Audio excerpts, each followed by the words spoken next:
It's about that time. Did you watch much golf this weekend, Randy? I sure did, especially on Sunday. I did. Was there a good game on Sunday or tournament? It was a guy, Horschel, that he looked like something I would do. He whereas I would just throw a new ball down and just say, oh, well, you're going to lose a few on a round anytime you go out. But, he's trying to hit it out of the stream. And next thing you know, he's hitting it again. And then that got stuck. And then he had to take a drop. In the meantime, he's rolled his pants up. It was just one of those times you felt for the guy. But no, it was a great finish there. It was. Yeah. We're live on Facebook on NC Wiseman. We're live on LinkedIn. All right, let me go and Burriss. There it is. Let me share that right now. Oh, Lordy. Man, I'm tired, Randy. I worked too hard this weekend. You did. Well, I think I did. I'm making up excuses. The honeydew Lordy. List, it was just too much, huh? Yeah, I know she doesn't do a honeydew list on sticky notes. There's just not enough room on sticky notes. So she sends me an email. Yeah. Long list of them. Well, what's that? Happy wife, happy life or something like that? Is it? Yeah, I get that. I've been trying for 43 years to make that work. Yeah. Well, hopefully all good. So, it's a new week, Teddy. It's a new week. Yeah. We pulled off an epic show last week, man, with our anniversary show. Yeah. That was. We had 10 guests. We went 90 minutes with no commercial breaks, no bathroom breaks, and made it through the entire time. And tell you what, it's been one of our top 2 or 3 most watched shows. We've already had close to 1,500 views, and those are only the ones that we can document, that we can see, not all the different groups that we post them to. So we're thank you for if you were a guest on the show, thank you, and if you're watching, thank you also, because we had a blast and we learned a lot too. And so, Teddy, this week we've got the grammar goddess. Oh, man. I'm gonna pay for the next subscription level to Grammarly, so I don't overly embarrass myself. Susan Rooks. Yeah, Susan Rooks is going to be our guest, and she is the grammar goddess. Now, she did not name herself that. Someone else did, and it stuck, and it has alliteration involved, grammar goddess, and she does edit. She edits books and other documents, and she knows the language and punctuation. She has forgotten more than I think you and I know combined. So I'm looking forward to having her on. So, Teddy, you want to get started today, or what do we have to? Yeah, you have a story in that context of grammar and spelling. You have a story you want to share with us? Well, kind of. And again, Randy Wooden. I work with Goodwill Industries, Northwest North Carolina, and run our professional center. So happy to help. And part of what we do with professional center clients is help with their resume and with their LinkedIn and with their cover letter. In other words, the written word. And there's a lot that goes on in the written word in a good way, and that you can go back and edit and customize and make sure it says what you think you want it to say, versus when you speak it, it's out there and you can't take it back. So be aware of that. But a story, and this goes back years ago, I forget who I shared this with, but when I was a kid, I always realized that I would not make my living with my hands and my back.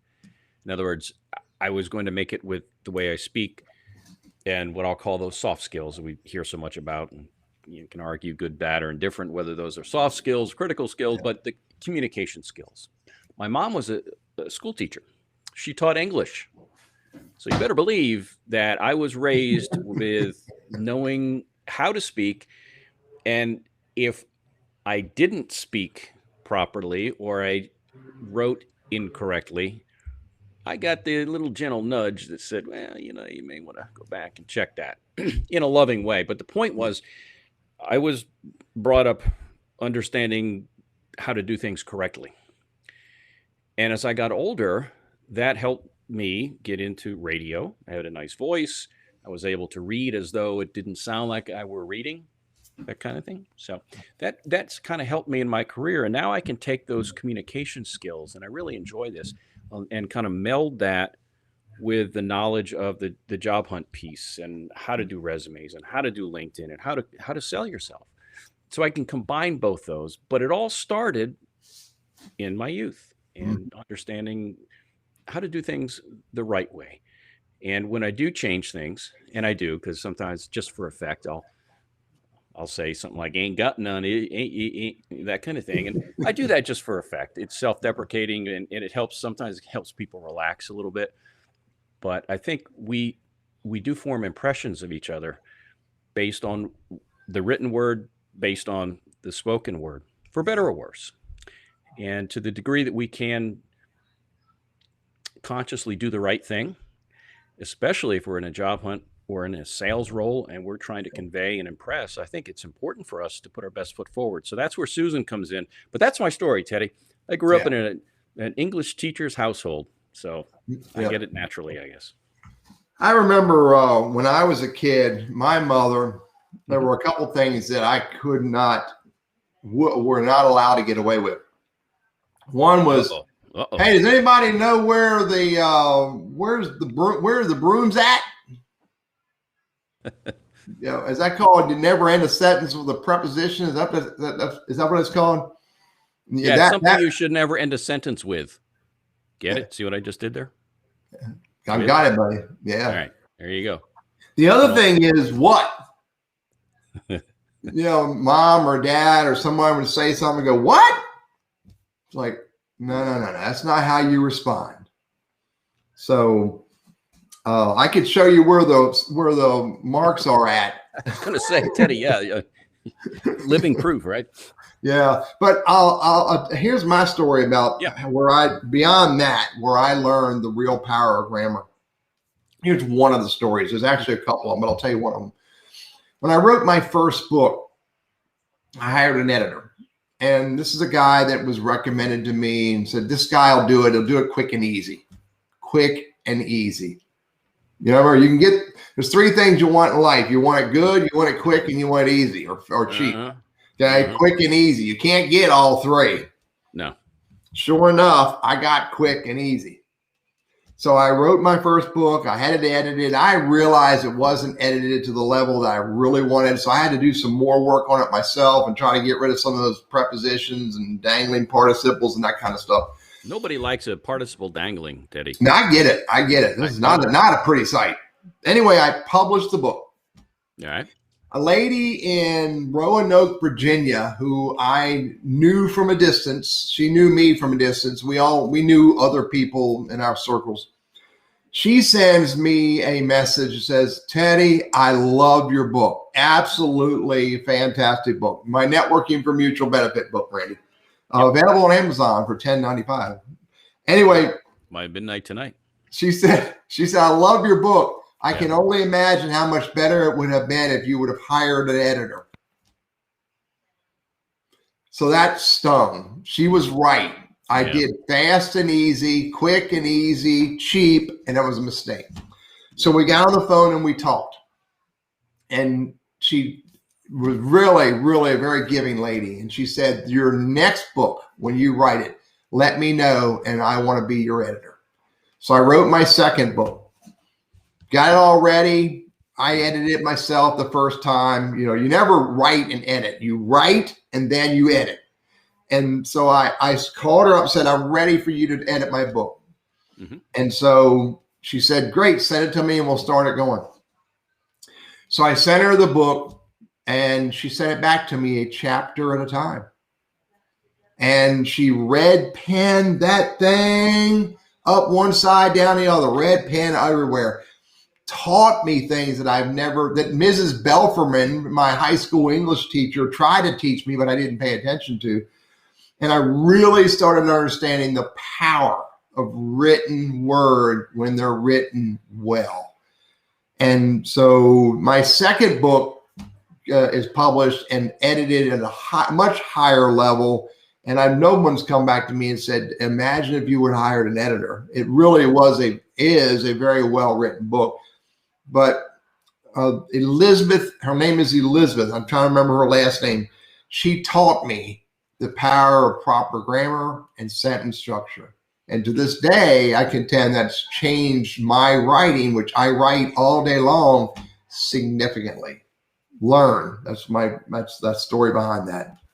So yeah, and that's something that I think as kids we learn certain speech patterns, and depending on where we live in the country, there's certain idioms that apply here and there, and as we move, and you're not from here originally, nor am I, we hear new things, and some of the things that maybe we took as normal back, let's say in New England where I grew up, certain words that mean one thing up there, but they aren't used down here. So I always find that interesting too. Now, Susan Rooks, our guest coming up on Wednesday, she lives in Massachusetts.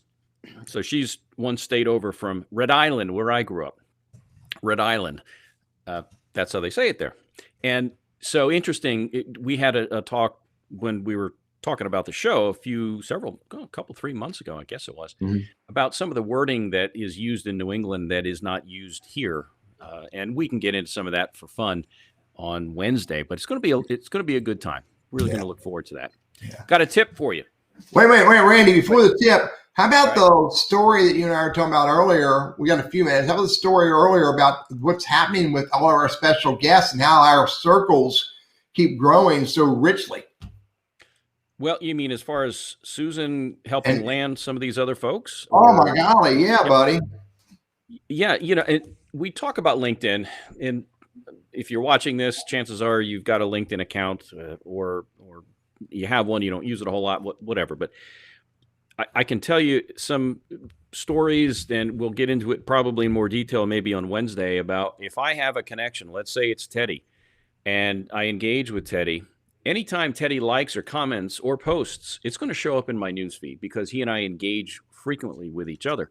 Well, guess what? If Teddy has liked or commented on something that John Doe out there had posted, that post by John Doe is going to show up in my newsfeed. That's what happened with Susan Rooks.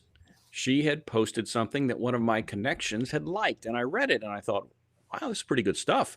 Yeah. So I reached out to her, referenced that go-between name, and as a result, we have Susan, but she's also led us to 3 other guests, one who's already been on here and 2 others that are coming up in the future.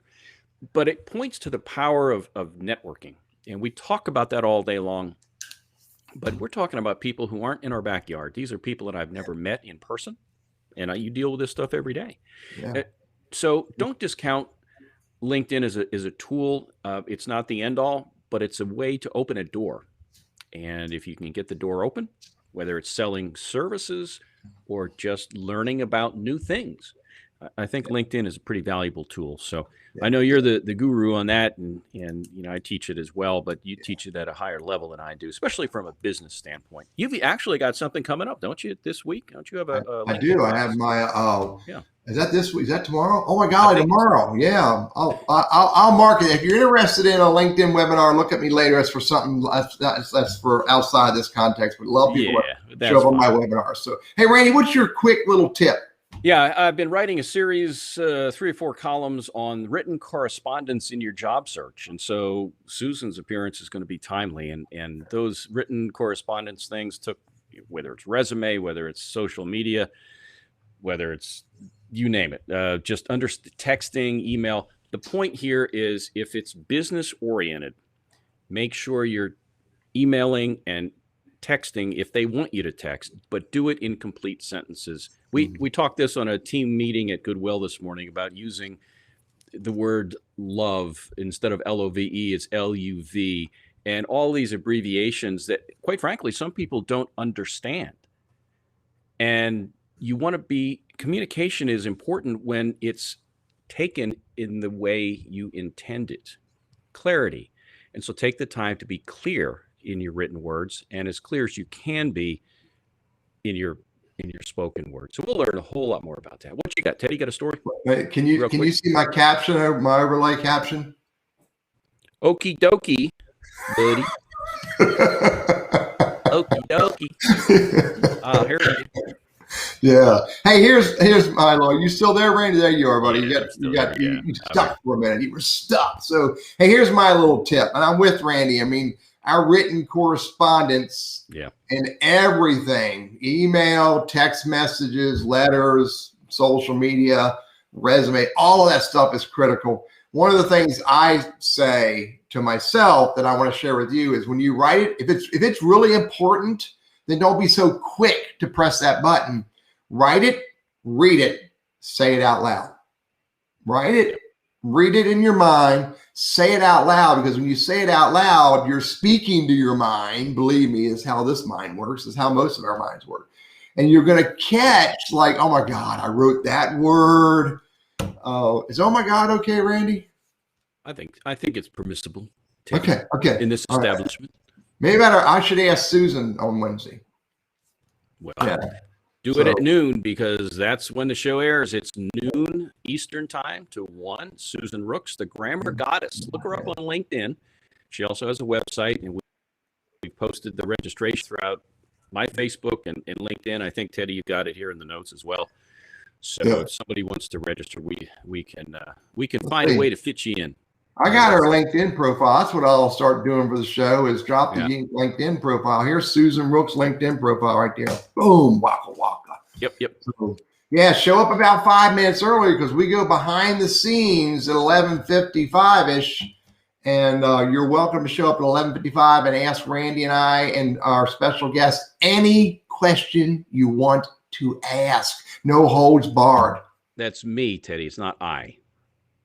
Teddy, ask Randy and me any questions. See, so just thought I'd throw that out there over there, so that you get the drift of where I'm going with this when I get talking about stuff. I'm going to find my thesaurus and bring that with me. Beat me over the head with a hammer, All right, I've dawdled long enough, man. 1648, buddy. So hey, I'll see you on Wednesday.